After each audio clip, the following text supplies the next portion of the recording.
Tu es digne, tu es digne, tu es digne. Toi l'agneau de Dieu qui a été immolé avant la fondation du monde et qui a été manifesté lorsque les temps ont été accomplis et qui a accompli tout le désir qu'il y avait dans le cœur du Père pour toute l'humanité, qu'il veut être sa famille. Oh Jésus, tu es grand et merveilleux. Tu nous as sauvés, tu es notre Seigneur. Alléluia. Tu es l'apôtre et le grand souverain de la foi que nous professons. Tu es l'enseignant par excellence, le grand pasteur des brebis, le bon berger.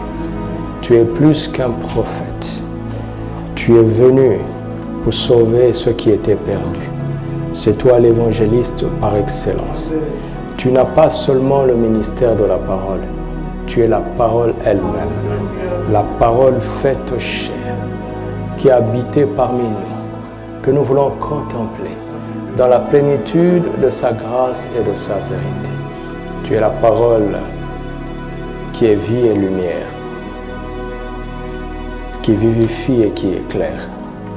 Ô Jésus, parle-nous par ton esprit, vivifie chacun d'entre nous, éclaire-nous, enseigne-nous, convainc-nous, corrige-nous, instruis-nous, afin que nous parvenions à cette maturité semblable à toi, Seigneur, pour toutes les bonnes œuvres que Dieu avait préparées pour chacun d'entre nous, afin que nous les pratiquions. Nous nous préparons à recevoir ta parole avec faim. Nous nous apprêtons à recevoir ton esprit avec soif. Oh, à qui d'autre rions-nous encore? Toi seul as les paroles de la vie. Tu as aussi seul l'eau de vie. Comme tu l'as dit à la Samaritaine, celui qui boit de cette eau aura encore soif. Mais celui qui boit de l'eau que je donnerai n'aura plus jamais soif. Et cette eau deviendra en lui une source qui jaillira jusque dans la vie éternelle. Là où tu exclames, toi, comme la Samaritaine, Seigneur, donne-nous de cette eau, afin que nous n'ayons plus soif. Ô Seigneur, donne-nous de cette eau, afin que nous n'ayons plus soif et que nous ne venions plus puiser. Donne-nous de cette eau. Ce n'est pas auprès du puits de Jacob que nous nous tenons, mais c'est auprès du puits de Dieu lui-même. Abba Père, la source de vie. Oh Seigneur, tu as dit que si quelqu'un a soif, qu'il vienne à moi et qu'il boive. Nous avons soif, c'est pourquoi nous sommes venus. Abreuve-nous, étanche notre soif, rassasie-nous, nourris-nous Seigneur, nourris-nous, nous recevons déjà, nous recevons et nous te rendons grâce à l'avance et nous te bénissons. Au nom de Jésus, précieux Jésus. Amen. Acclamons le Seigneur. Précieux Jésus. Précieux Jésus. Béni soit ton Saint-Nom. Précieux Jésus. Béni soit ton Saint-Nom. Alléluia. Gloire à ton Saint-Nom. Alléluia. Bienvenue dans la présence de Dieu. Que la présence du Saint-Esprit soit manifeste chez vous maintenant. Au nom de Jésus. Alléluia. Gloire à Dieu. C'est notre deuxième jour du séminaire, n'est-ce pas? Ce n'est pas le premier, c'est le deuxième jour. Merci, pasteur, pour ces bonnes confessions. Alléluia. Alors, nous n'aurons pas de torrent pour le mois de novembre pour vaquer pleinement à la prière pendant les 40 jours. Vous savez que nous prions avec la parole de Dieu, n'est-ce pas? Et les directions de prière seront en même temps des passages de méditation. S'il vous plaît, organisez cela. Chaque jour, envoyez les sujets de la veille, avec les versets de la veille. Non. Chaque jour, envoyez les sujets du lendemain, avec les versets. Ne priez pas comme des perroquets, comme des machines. Prions avec la parole de Dieu.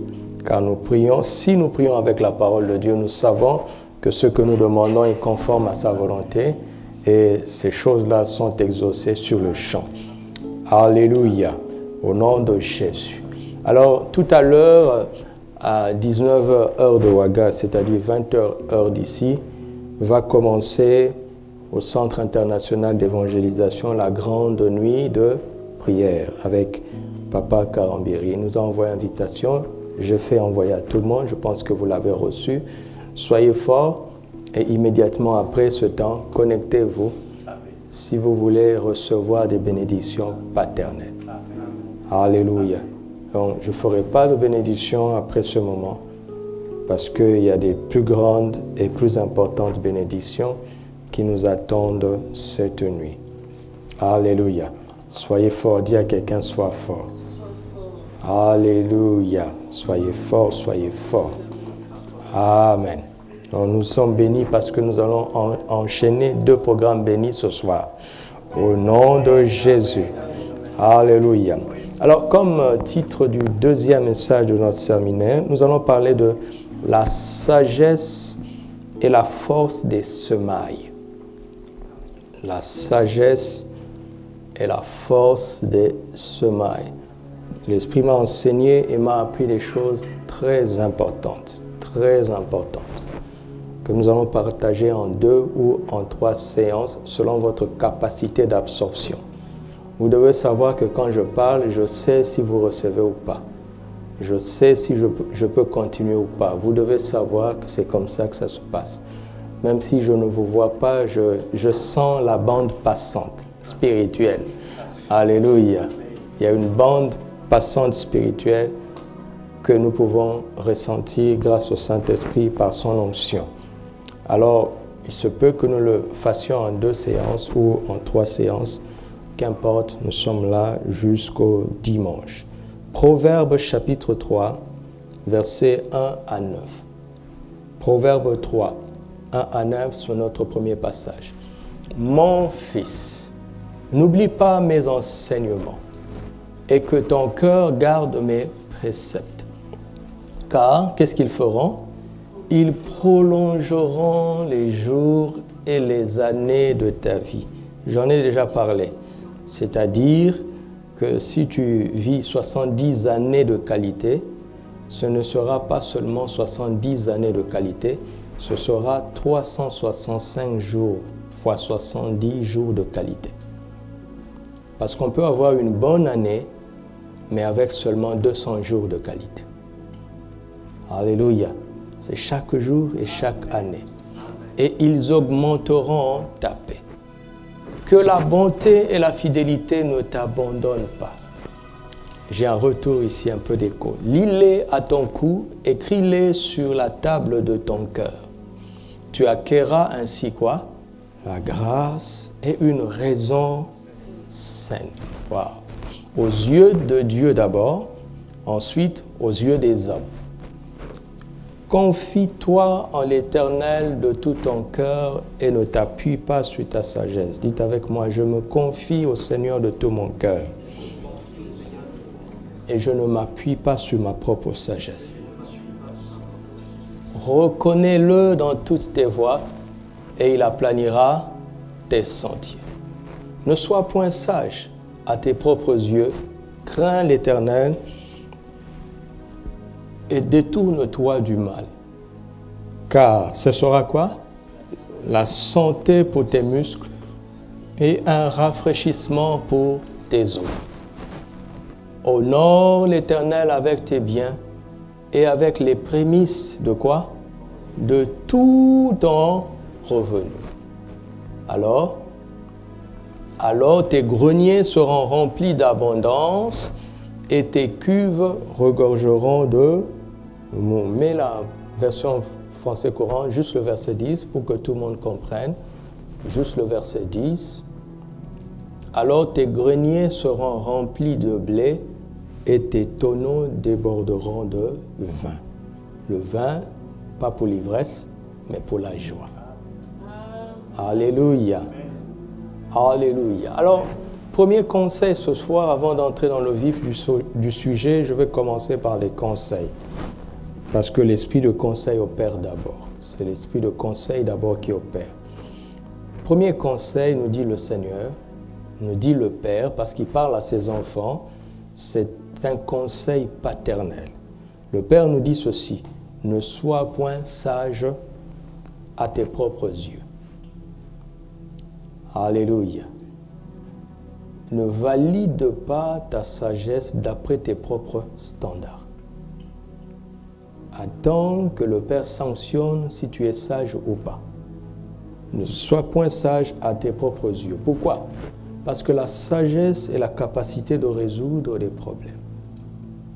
D'accord? Ne résous pas les problèmes de ta vie avec ta propre capacité. Tu m'entends? C'est le premier conseil. Garde-toi de résoudre les problèmes de ta vie avec ta propre capacité. Cherche à résoudre les problèmes, les défis, les besoins de ta vie avec la sagesse du Père.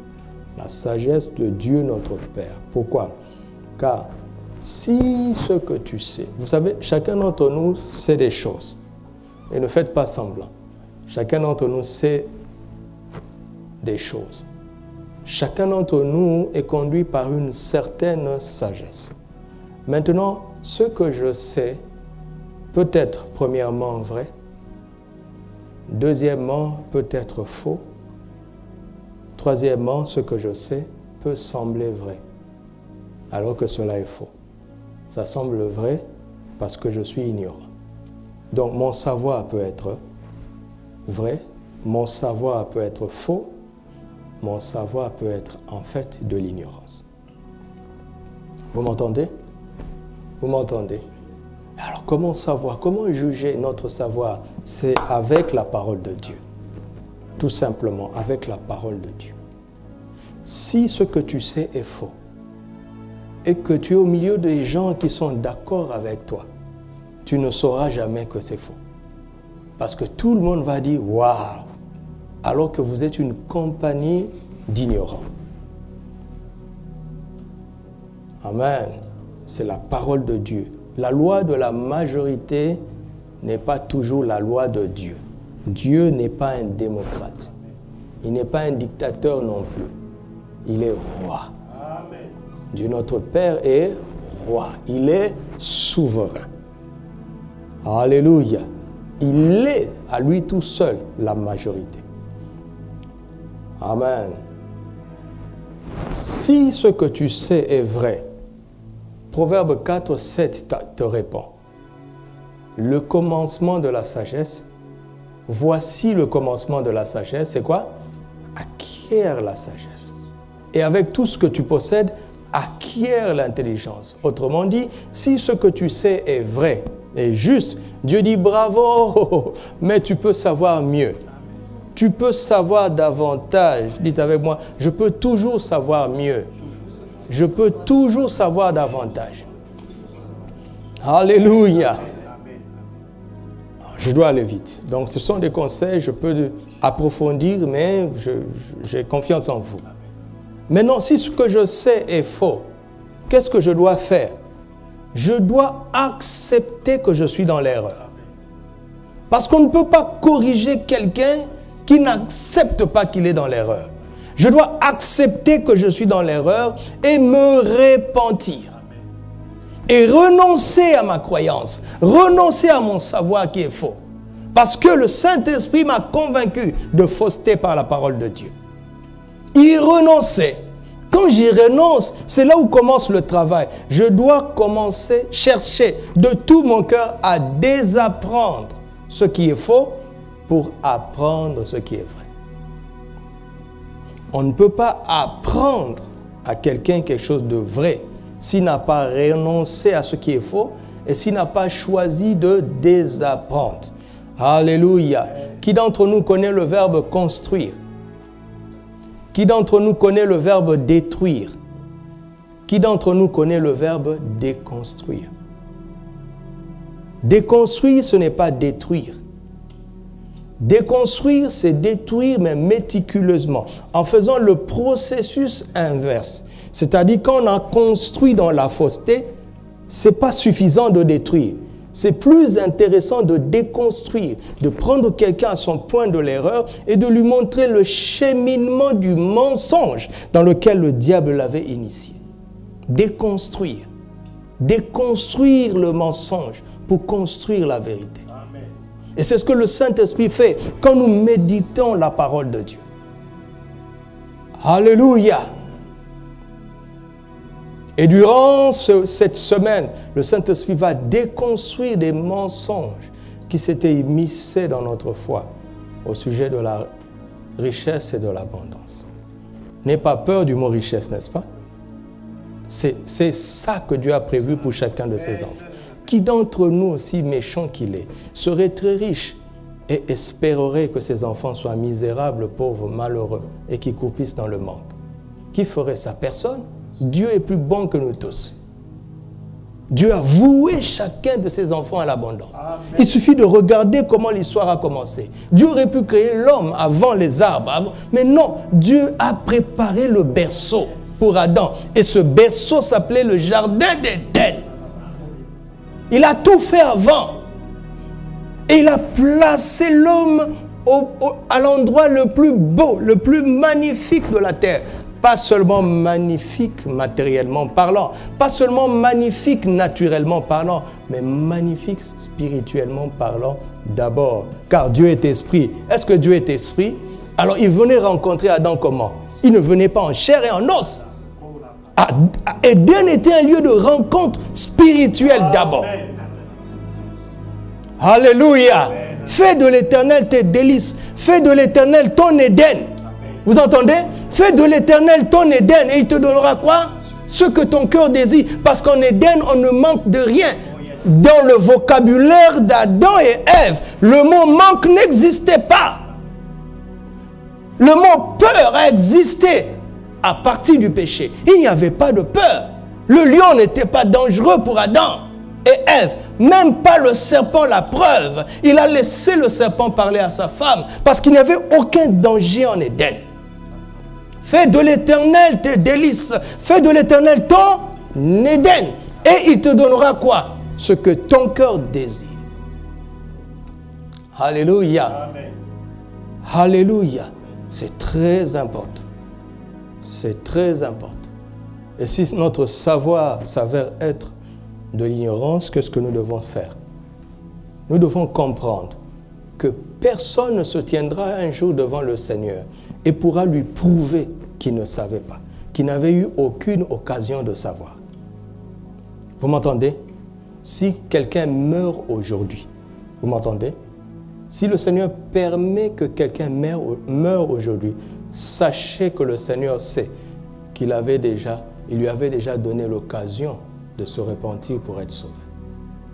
Personne un jour ne se tiendra devant Dieu et l'accusera en lui disant « Personne ne m'a jamais parlé de l'évangile. » Tant que quelqu'un n'a pas eu l'occasion de choisir, il ne mourra pas. C'est Dieu seul qui sait comment ça fonctionne. Pour dire, personne ne peut s'arrêter un jour et dire à Dieu « On ne m'a jamais appris ça. » C'est pour ça que le Seigneur te garde en vie et qui t'a attiré aujourd'hui, afin que tu n'aies pas d'excuses, parce que ce qui te manquait de savoir va t'être communiqué durant ce temps. C'est Osée qui m'apprend ça. Mon peuple est détruit parce qu'il lui manque la connaissance. Il n'y a pas un seul adversaire qui puisse détruire le peuple de Dieu. Vous m'entendez? Nous qui n'étions pas un peuple, il a fait de nous le peuple de Dieu. N'est-ce pas? Vous aimez ça, non? Hébreux 2, verset 9. Vous aimez ça. Mais sachez que Hébreux, là, 1 Pierre 2, 9, peut nous culpabiliser. Parce que tous les autres peuples peuvent être détruits par les adversaires. Tous les autres peuples peuvent être détruits par le diable. Tous les autres peuples peuvent être détruits par les problèmes de ce monde, sauf le peuple de Dieu. Je répète, sauf le peuple de Dieu. Parce que le peuple de Dieu ne peut être détruit que par l'ignorance. Quelqu'un entend ça? Le peuple de Dieu ne peut être détruit que par l'ignorance. Ni le diable, ni le désert, ni les nations n'ont pu détruire le peuple de Dieu qui est sorti de l'Égypte. La mer n'a pas pu le retenir. La soif n'a pas pu les tuer. Il y avait un rocher qui le suivait, qui leur donnait de l'eau. Et ce rocher, c'était Christ. La faim n'a pas pu les tuer. Les cailles venaient. La manne était là chaque matin. Les armées adverses ne pouvaient pas les vaincre. C'était un peuple invincible. Amen.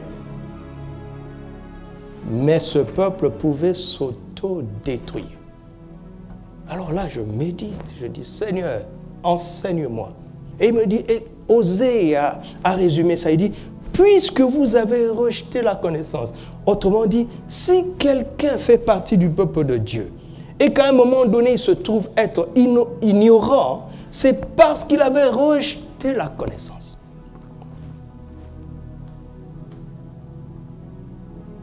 C'est parce que quand Dieu a dit A, il a raisonné et dit, je préfère B.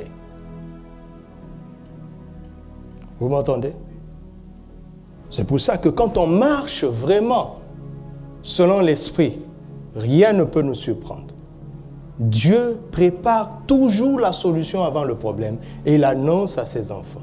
C'est l'année du combat spirituel victorieux. Nous étions prévenus. Alléluia! Nous étions prévenus. Ceux qui n'étaient pas prévenus n'ont pas entendu. Alléluia. C'est pour ça qu'il faut se connecter au bon endroit. Amen. Si j'avais continué à donner les pensées de l'année comme je le faisais avant, je pense qu'avant j'écoutais le Seigneur. Mais quand il m'a dit arrête et soumets-toi, si je ne l'avais pas fait, tout ce que j'entendrais après ne viendrait pas de l'esprit. Ça viendrait de la chair. Vous m'entendez? Parce que la provision avait changé de lieu. La provision était maintenant sous la couverture d'un Père spirituel. Alléluia. Amen. Alléluia. Et si nous avions rejeté cette parole au début de l'année, nous ne traverserions pas cette année avec succès. Le combat est là, mais nous connaissons la fin. C'est l'année de quoi? Spirituel victorieux. Nous sommes partis en vainqueur et pour? Et vous allez voir. Alléluia. Gloire à Dieu. Regardons maintenant le verset 9 de notre proverbe 3, 9 à 10. Honore l'Éternel avec quoi? Avec tes biens. Et avec quoi? Les prémices de quoi? D'une partie de ton revenu. De quoi? Avec les prémices, c'est-à-dire les premiers fruits. Prémices veut dire premier et meilleur. Premier et meilleur. En anglais, c'est plus simple à entendre. First fruits. D'ailleurs, si tu es un peu attentif, même en français, c'est facile parce que prémisse, c'est la même racine que premier. Alléluia. Donc, c'est les premiers fruits, les premiers résultats de notre travail. Alléluia. Et Dieu dit, si tu me donnes les premiers résultats de ton travail, je n'appelle pas ça une offrande. J'appelle ça un honneur. Vous m'entendez? Aujourd'hui, nous voyons la force des semailles, des semences. Parce que premier, c'est le premier résultat de la semence, de la récolte. Il n'y a pas de récolte sans semence. Nous allons y venir. Mais nous allons parler aussi de la force des offrandes. Ce n'est pas la même chose. Nous allons parler de la force des dîmes. Ce n'est pas la même chose. Nous allons parler de la force de la libéralité. Ce n'est pas la même chose. Alléluia. Ce qu'une banane donne, l'orange ne la donne pas. Les grenades ne la donnent pas. Chacun est utile, hein? Mais il faut savoir quand consommer quoi. Alléluia. Ah donc, honore l'Éternel avec tes biens et avec. On honore l'Éternel avec deux choses. Avec nos biens, pas nos mots, mais nos biens. Alléluia.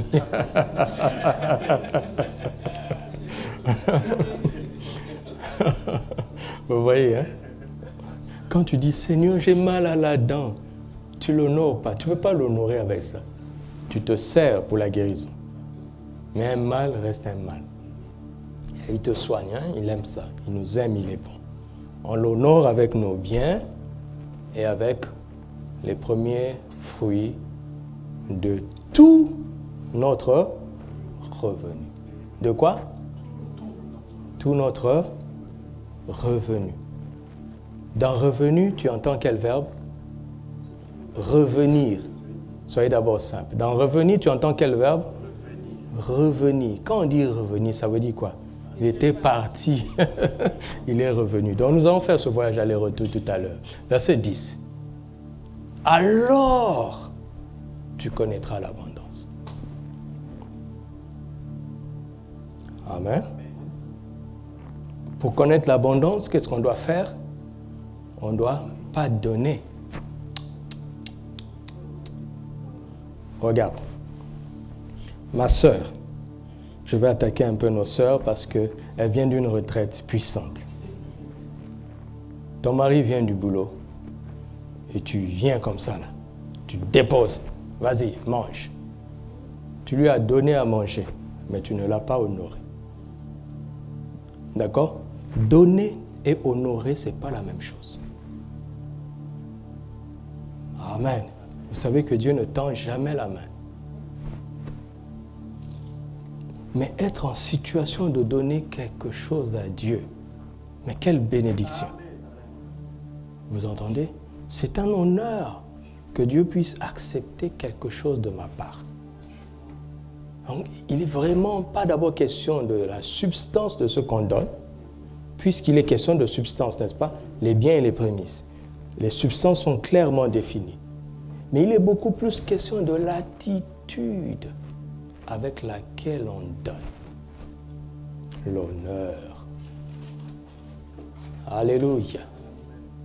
Si tu honores l'Éternel qui est notre Père, parce que dans Malachie 1,6, il dit, mais si je suis maître, où est la crainte qui m'est due, et si je suis l'Éternel, si je suis Père, où est l'honneur qui t'est dû? Jésus n'était pas encore venu révéler qu'il était possible d'appeler Dieu Abba Père. Mais le message est le même depuis la Genèse.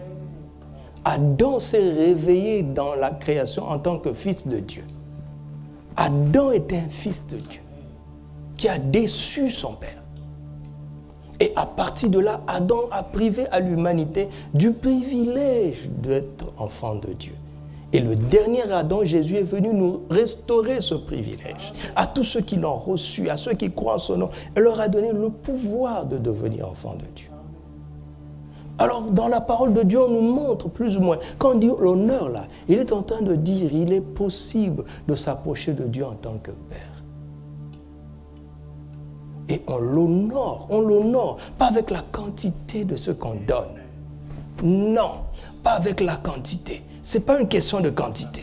Vous m'entendez? Ce n'est pas une question de quantité, parce que quelqu'un peut te donner 10 000 et te mépriser. Et l'autre te donner 50 et t'honorer. L'attitude.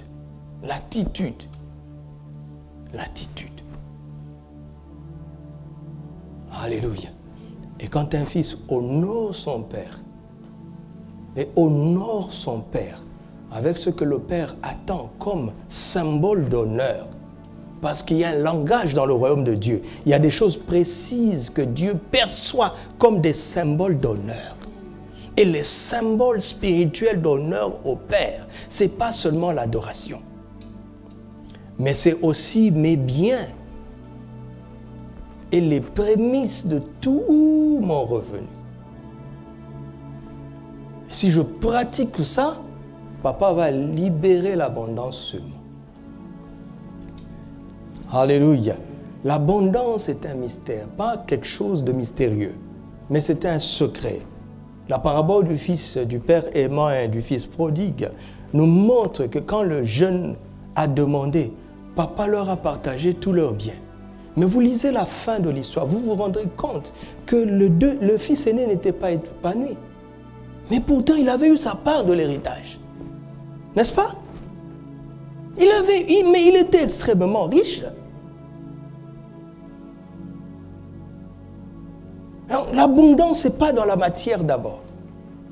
C'est dans des choses qu'on comprend dans la relation avec Dieu notre Père. Alléluia.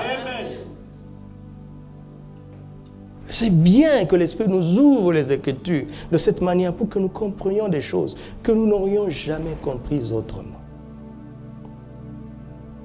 Alors écoutez-moi très bien durant cette semaine. Parce que ce sont des paroles certaines et dignes de confiance. Vous m'entendez? Quiconque pratique le verset 9 connaîtra le verset 10. C'est-à-dire l'abondance. Ce sont des paroles certaines et dignes de foi. Amen. Amen. Quiconque pratique le verset 9 expérimentera le verset 10. Amen. Amen. Quiconque pratique le verset 9 expérimentera le verset 10. Écoutez-moi, l'abondance, le bonheur n'est pas géolocalisé. Ça ne se trouve ni à l'Orient, ni à l'Occident. Ça ne se trouve ni aux États-Unis, ni au Canada, ni en Amérique du Sud, ni en Chine, ni même au Maroc. Et la misère ne se trouve pas dans nos pays. Ce n'est pas géolocalisé. Si Éden était géolocalisé, on saurait où ça se trouve sur la terre.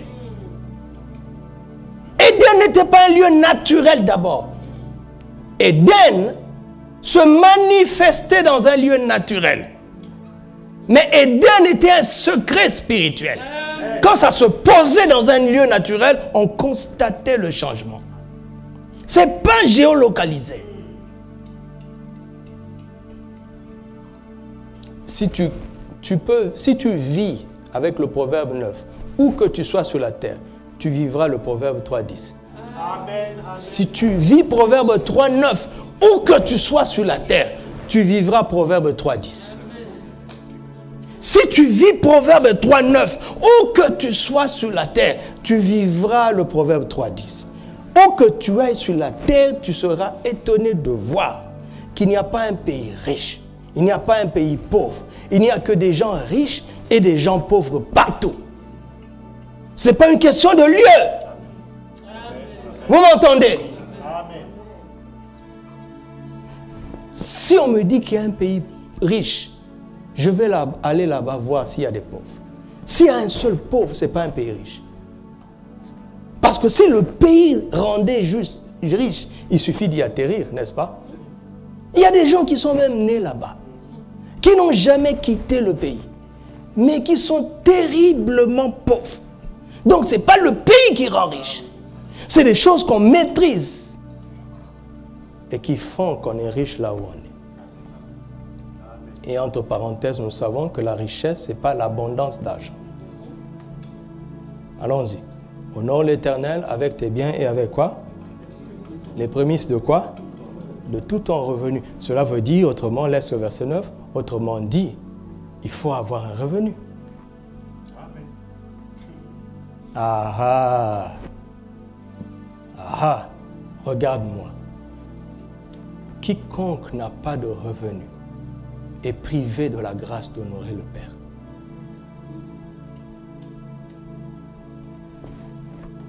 C'est choquant, hein? Tu peux l'honorer avec tes biens. D'ailleurs, comment pouvons-nous avoir des biens sans revenu? Bon, on peut les avoir par héritage, par cadeau. D'accord? Dieu est content quand tu l'honore avec ce qu'on te donne. Parce que si on te donne, celui qui te donne a produit. Et quand il te donne, il pratique une autre loi. Il a déjà honoré Dieu, il a reçu des bénédictions. Et quand il te donne, il pratique la libéralité. En fait, il se sert de toi pour avoir plus. Entre guillemets, il ne se sert pas de toi. D'accord? Si c'est fait par amour, il ne se sert pas de toi. D'accord? Mais il a une clé, il utilise une autre clé, une deuxième clé. Donc quand tu as des biens que tu as reçus, celui qui t'a donné a déjà actionné la deuxième clé de la porte d'abondance. Revenu, ce n'est pas un cadeau d'aide. N'est-ce pas? Ah non, ce n'est pas un cadeau. Le revenu, c'est le fruit de ton travail. C'est ce que tu as donné qui te revient. Retour à l'effort. Retour au travail, retour à l'investissement. Alléluia. Donc Dieu veut que tu travailles. Dieu veut que tu produises. Pourquoi? Pour qu'il ait une occasion de te faire connaître l'abondance.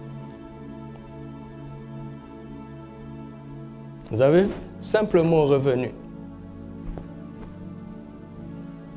Simplement revenu. Quiconque n'a pas de revenu, c'est-à-dire que c'est une personne qui ne produit pas, elle n'est pas productive. Elle est handicapée. Elle peut honorer le Père que d'une seule façon. Il lui manque un deuxième pied, un deuxième bras pour honorer le Père. Amen. Et vous avez vu, Dieu n'a pas mis des chiffres. Si ton revenu c'est 2 dirhams et que tu l'honores avec 2 dirhams, tu vaux mieux que celui qui donne à Dieu 20 000 dirhams alors que son revenu c'est 1 million. Oubliez les chiffres, d'accord? Dieu est tellement riche qu'il ne calcule pas, mais il sait compter. Revenu.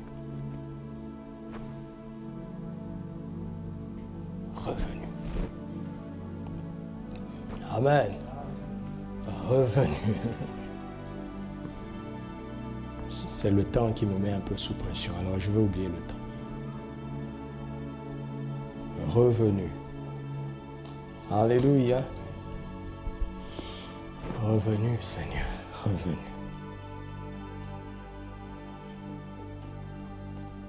Je vous dirai la suite de ce principe de revenu plus tard. Alors, Proverbe 6, versets 6 à 11. Va vers la fourmi, paresseux. Considère ses voies et deviens sage. Elle n'a ni chef, ni inspecteur, ni maître. Elle prépare quoi? En été quoi? Elle amasse pendant la moisson de quoi? Manger. Paresseux. Jusqu'à quand seras-tu couché? Quand te lèveras-tu de ton sommeil? Juste un peu de sommeil. Juste un peu. Je ne parle même pas de celui qui fait beaucoup. Tu comprends? Je ne parle pas de toi qui fais beaucoup, hein. Juste un peu. Un peu de sommeil. Un peu d'assoupissement. Un peu croiser les mains pour dormir. Vous voyez ça, ce n'est plus un sommeil naturel. Qui d'entre nous, avant de dormir, croise les mains? C'est-à-dire, c'est arrêter de travailler. Faire endormir son intelligence. Vous comprenez ça? Mettre son intelligence en latence. Mettre sa force en latence. Mettre sa capacité en latence par manque d'activité. Ça, ce n'est plus le sommeil physique. Ça devient le sommeil mental. Et le sommeil spirituel. Et quoi? La pauvreté fera quoi? Et la pauvreté ne prévient pas.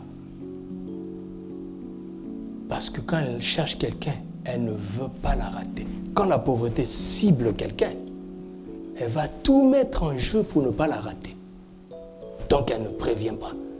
La pauvreté te surprendra comme un rôdeur et la disette, c'est-à-dire le manque, la faim, te surprendra comme un homme en quoi?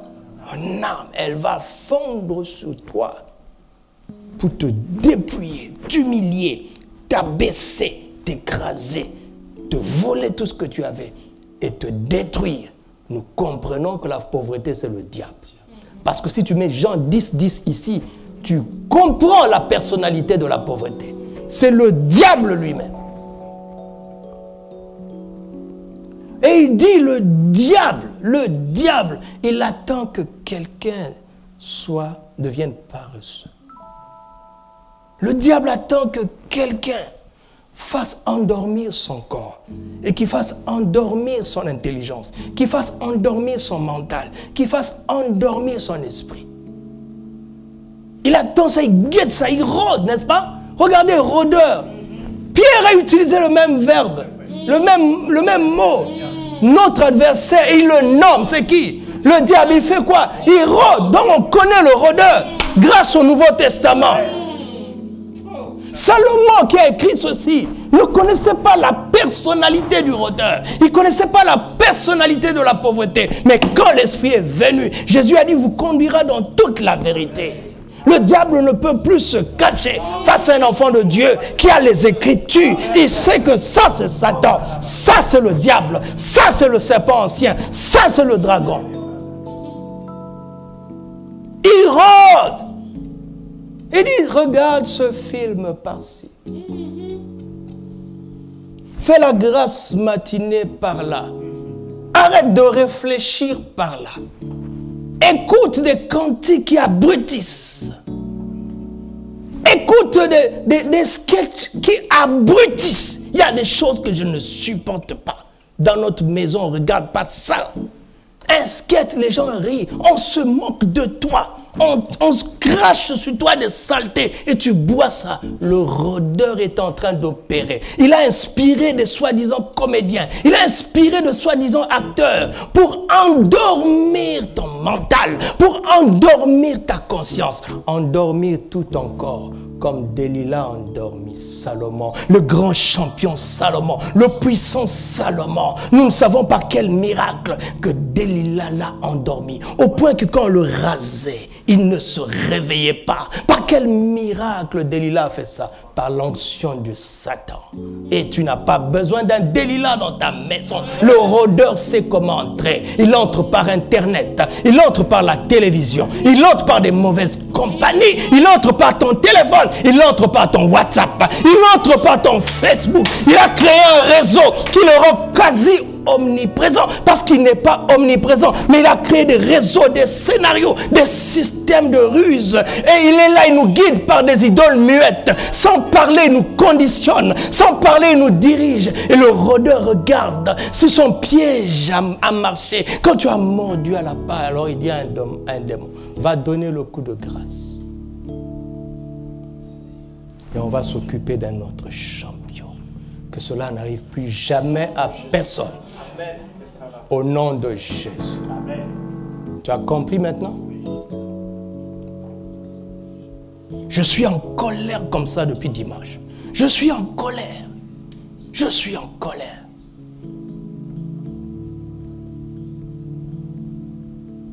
Je tremble comme ça de tout mon corps.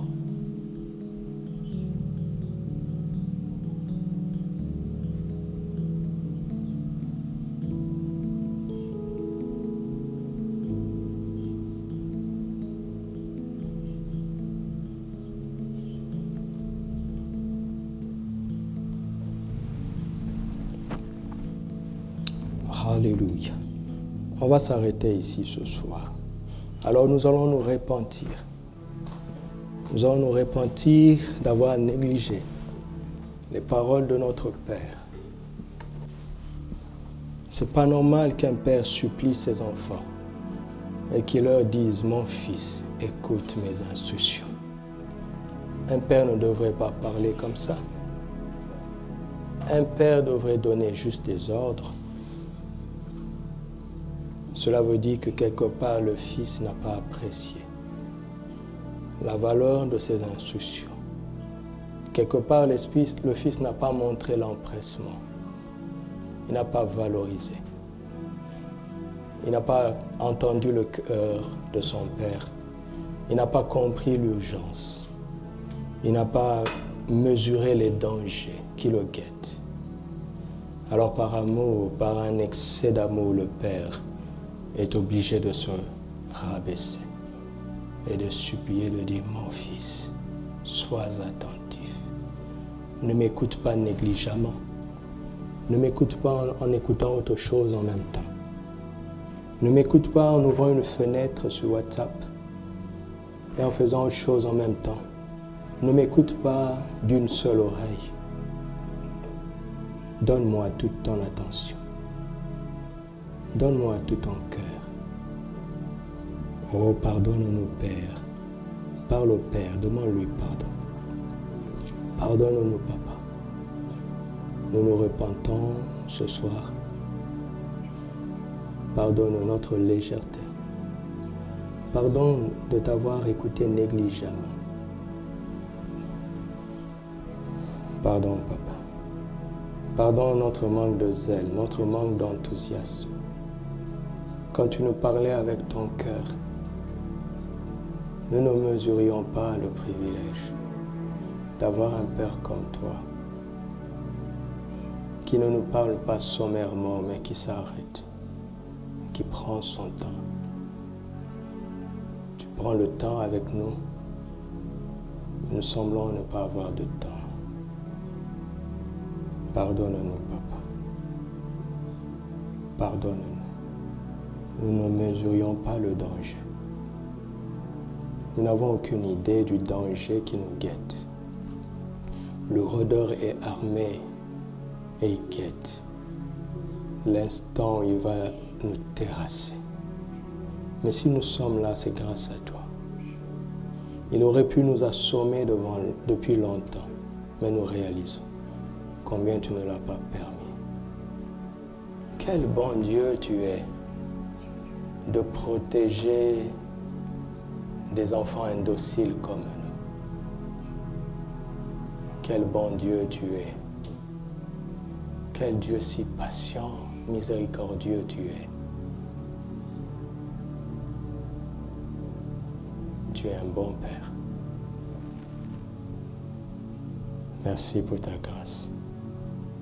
Nous recevons la grâce de ton pardon. Nous recevons la grâce de la sagesse. Nous recevons la grâce de la crainte. Nous recevons maintenant la grâce de la force. Alléluia. Alléluia. Au nom de Jésus, maintenant, au nom de Jésus, je prends autorité contre toute source maléfique de sommeil. Au nom de Jésus, je me lève contre toute source diabolique d'assoupissement. Au nom de Jésus, ces liens invisibles qui avaient ligoté tes mains sont consumés maintenant par le feu du Saint-Esprit. Tes mains sont libérées maintenant.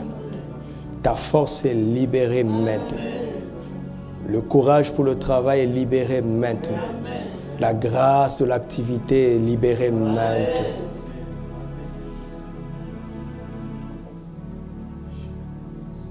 L'esprit qui semblait endormi est réveillé maintenant. Saint-Esprit, sonne la trompette dans l'esprit de chacun. Le mental qui semblait endormi, paralysé, neutralisé, anéanti, comme hypnotisé, est réveillé maintenant. Le Saint-Esprit sonne la trompette. Certains vont entendre dans leur tête comme un son de trompette. Il te réveille et il te réveille. La grâce du réveil est libérée maintenant. Afin que le rôdeur ne te surprenne plus. La grâce du discernement des esprits est libérée maintenant. Afin que la pauvreté ne te surprenne plus. Maintenant au nom de Jésus. Cela est établi maintenant au nom de Jésus. Oh, si vous pouviez entendre les trompettes qui sonnent, des trompettes sonnent, des trompettes sonnent, des trompettes sonnent, des trompettes sonnent. Par l'Esprit de Dieu.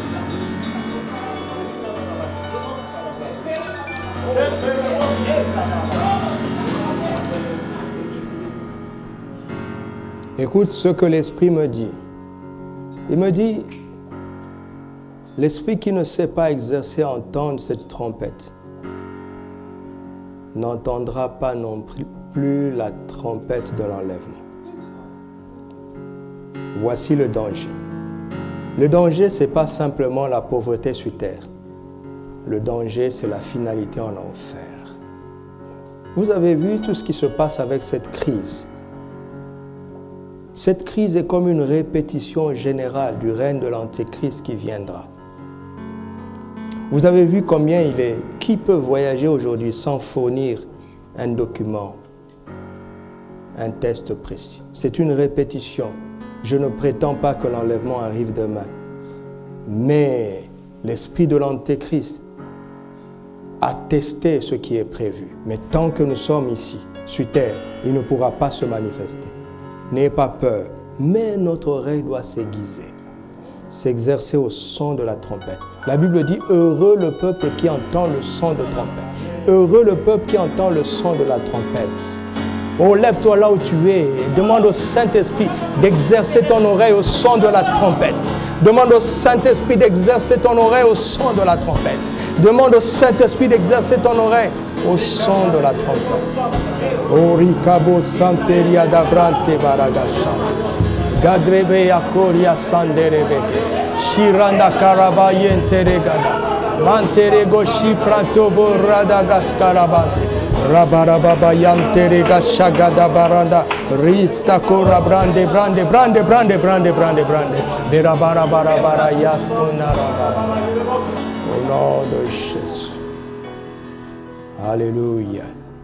On parle d'honneur. Par honneur pour notre Père spirituel, Papa Karambiri, nous allons arrêter ici. Afin que vous ayez 15 minutes de pause pour vous connecter à 20 heures, l'heure à laquelle cette grande réunion va commencer. Père, au nom de Jésus, merci pour ce que tu nous as donné aujourd'hui. Nous l'apprécions et nous te rendons grâce. Que chacun serre ta parole dans son cœur, afin de ne pas pécher contre toi, car nous ne sommes plus ignorants. Tu as chassé l'ignorance, tu as opéré en nous, nous te remercions. Nous te remercions.